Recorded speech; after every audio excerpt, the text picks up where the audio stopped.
অর্থনৈতিক অঞ্চল ও রেল যোগাযোগের অনুমোদন। নাজিরপুরে এমপি মাসুদ সাইদিকে গণসংবর্ধনা। মোহাম্মদ শফিকুল ইসলাম, পিরোজপুর প্রতিনিধি।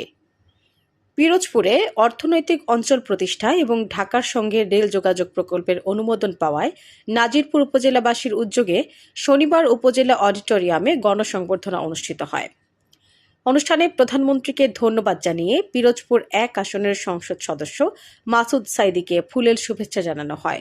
বক্তারা বলেন, অর্থনৈতিক অঞ্চল ও রেল যোগাযোগ বাস্তবায়িত হলে জেলার শিল্পায়ন, কর্মসংস্থান, ব্যবসা বাণিজ্য ও যোগাযোগ ব্যবস্থায় নতুন গতি আসবে। সংবর্ধনার জবাবে এমপি মাসুদ সাইদি জেলার উন্নয়নে কাজ চালিয়ে যাওয়ার অঙ্গীকার ব্যক্ত করেন এবং প্রকল্প দুটি দ্রুত বাস্তবায়নের আশা প্রকাশ করেন। অনুষ্ঠানে বিভিন্ন শ্রেণী পেশার মানুষ উপস্থিত ছিলেন। একটি মাত্র কথা ছিল, আমরা পিরোজপুরের উন্নয়ন করব। এটি ছিল আমাদের ওয়াদা। আমরা ভিন্ন কোনো ওয়াদা করিনি।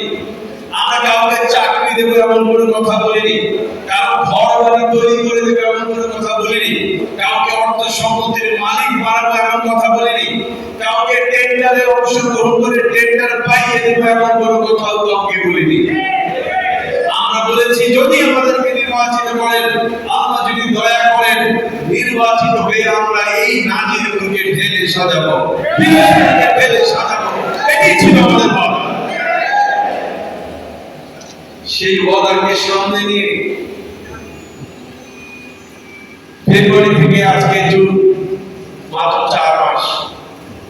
এই 4 মাস কাজ করার সুযোগ পেয়েছি, বরাদ্দ খুব সামান্য পেয়েছি। তবে বুকে হাত দিয়ে বলতে পারি, সরকারের যতটুকু টাকা পেয়েছি সব টাকা জনগণের দোরগোড়ায় পৌঁছে দিয়েছি, আলহামদুলিল্লাহ। এই রাস্তাঘাট সব হবে। আমার কাছে আমার নাজিরপুরে, পিরোজপুরে, জিয়ানগরের সব থেকে বড় সমস্যা বেকার সমস্যা। আমাদের তরুণ যুবকেরা বেকার, তারা পড়াশোনা করছে, চাকরি পাচ্ছে না।